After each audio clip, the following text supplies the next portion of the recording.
Hello everybody, happy Wednesday afternoon, hope yours is going well, and we have another Seahawks video to get to today, but first, we just hit 1,930 subscribers to the YouTube channel.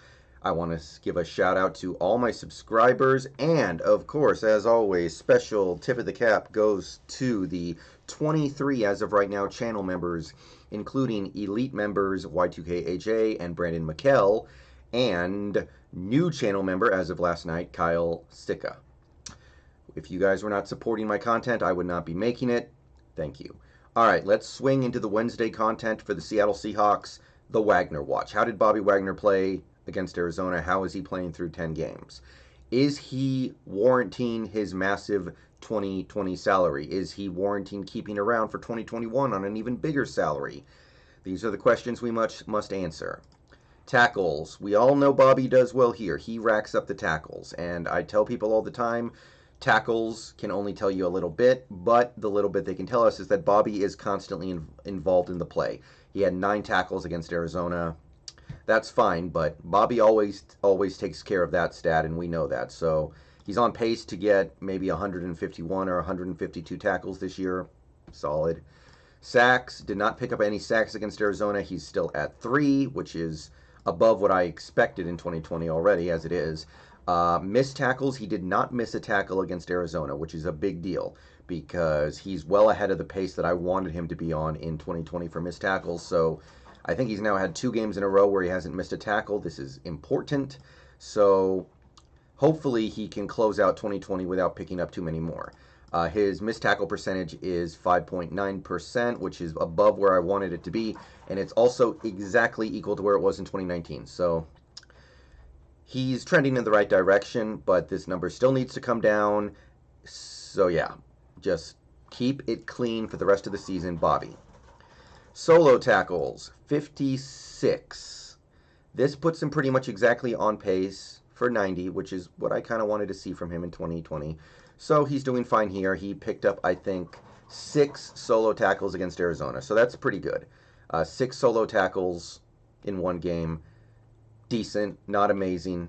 It's fine. QB pressures. He did pick up one of these. He picked up a QB pressure to move to 10 on the season.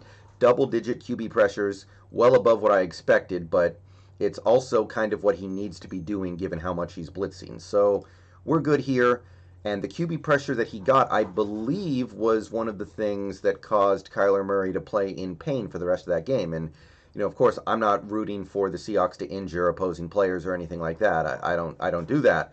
But him having that hit on Kyler Murray certainly impacted the rest of that game. So it was a meaningful pressure. So good stuff there. Tackles for loss. Bobby is back on track after picking up a tackle for loss against Arizona. I think it was a 3-yard loss on Edmonds. So I said he needed to get to like 10 this season. He's at 6. So he should be pretty much around there by the end of the season if the pace keeps up. So he's going to get to like 9, 10, 11, somewhere around there. And it's good. It's workable. I don't know if it does a good job of painting him as the best middle linebacker in the league, but it is certainly within the range of what you see from other really good middle linebackers in the league. Good enough. Turnovers forced. This is starting to become kind of spooky. How do you play 10 NFL games? How do you play 10 NFL games and play basically 99 to 100% of the snaps at middle linebacker and not be involved in a single turnover? No interceptions, no fumbles forced, no fumbles recovered, nothing. It's starting to get a little spooky, guys, and he's got 6 games left. He needs to start making an impact here. He needs to start taking the ball away. I'm sorry, but at a certain point, you need a little bit of sizzle. I know Bobby is bringing the steak, but he's not bringing the sizzle right now, as I said before, and I'm still not seeing that. What he did against the 49ers in pressuring Garoppolo and Mullins was great, but the big punches come when you take the ball away as a defender, and right now, it's not happening, and it's spooky to the degree at which it is not happening. All right, passes defensed. He did not have any of these against the Cardinals. Still on pace. Needs to pick up 3 more in the next 6 games. Perfectly manageable. He's well on pace to meet expectations here. Looking pretty good. He got involved pretty well in coverage so far this season. All right, run tackles, he's doing well here. He picked up, I believe, 6 of these against Arizona, and his run tackles were very productive. And I'll show you what I mean by that. Average tackle depth after 10 games is 3.5. I said he needed to get to about 3.8. 3.5 is really, really good. That would put him as one of the best run defending linebackers in football. So, in terms of his run defense, Bobby has moved very strongly in the right direction this season. Now, I am a big proponent of saying that run defense doesn't matter nearly as much as it used to, but regardless, credit where credit is due, Bobby's playing the run very well this year. He's playing it much better than he did in 2019, and it's been a, I don't know what you would call it. It would be a positive in his category. I'm not going to say it's that big of a deal because we have the worst pass defense in NFL history maybe, but, well, there it is. All right, now we're going to get to some coverage metrics here. Targets. 10 games, he has been targeted 44 times. That is 4.5 targets per game almost. That puts him on pace to beat my 2020 projection.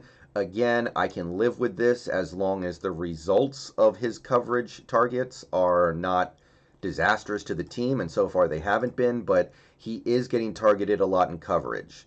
Now, the good news is he's only allowing about 3 receptions per game. He's allowing about 3 catches per game, which puts him on pace to exactly meet my 2020 projection of 48.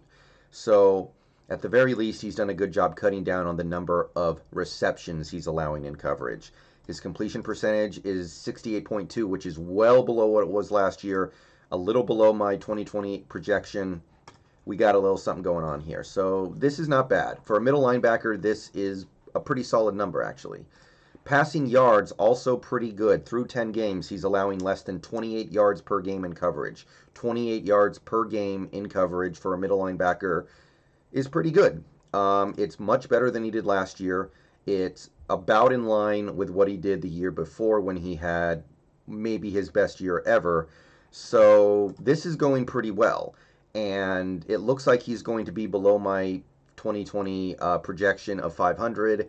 So can't ask for too much more than that. Has not allowed any passing touchdowns in 2020, which is awesome, obviously. Part of the reason why is because our other players are giving up a lot of touchdowns. I understand that. But regardless, Bobby can only control what Bobby does. And this is a great, great, great milestone through 10 games. Passer rating through 10 games is 85.2, which is below my projection. It's much better than he did last year. It's not quite as good as he did in 2018, but it's in the ballpark, so this is all right. This is pretty good. If he can keep this up the rest of the season, I'm not going to have that much to complain about. Depth of target is back up to 5.5.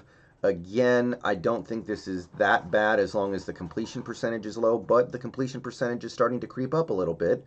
Earlier this season, it was below 60. It was around 50. Now it's close to 70, so he is getting targeted a little deeper down the field once again.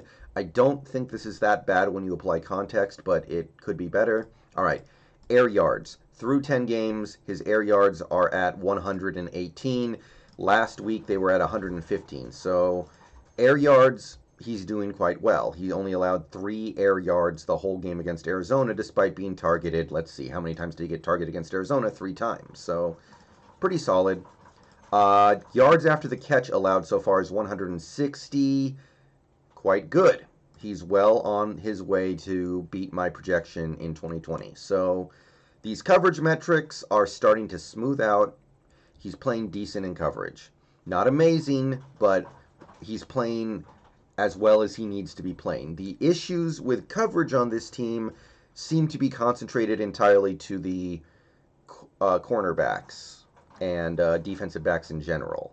But regardless, finally, we take a look at the pass rush win rate. He did do quite a bit of blitzing against Arizona. Didn't have a ton of success. He only had the 1 pressure. It was a meaningful pressure because I think Kyler got hurt on that play, but his pass rush win rate dropped to 14.1%, which is basically exactly what my 2020 projection was. It's good enough, but it's no longer remarkable like it was after the Niners game. And that's going to take us to the end with Bobby. So my estimation of Bobby Wagner's game against Arizona, outside of the really bad penalty, which cost us 23 yards, the horsecollar, he played really well. And through 10 games, I think he might be a little bit overpaid, but I'm no longer in the camp of him being well overpaid. I think he is overall playing quite well. And that's what I'm trying to determine when I make videos like this. I'm trying to isolate certain players, and I'm trying to see how are they doing. I know the defense as a whole is terrible, and nobody can deny that. But I've been saying for a while the problems are not necessarily with the players that we have. The problems are schematic, the problems are upstairs, the problems are beyond what the players can control. And after taking a look at this, I haven't really moved from that position. So, with that, I'm going to go ahead and get out of here. Peace out, Go Hawks. There's going to be another video for me later today. There's going to be streams later today. See you guys later. If you guys can hear my sugar gliders running around in their hamster wheel, then I apologize, but they got to exercise too. I hope you can understand. And with that, peace out, Go Hawks. See you guys later.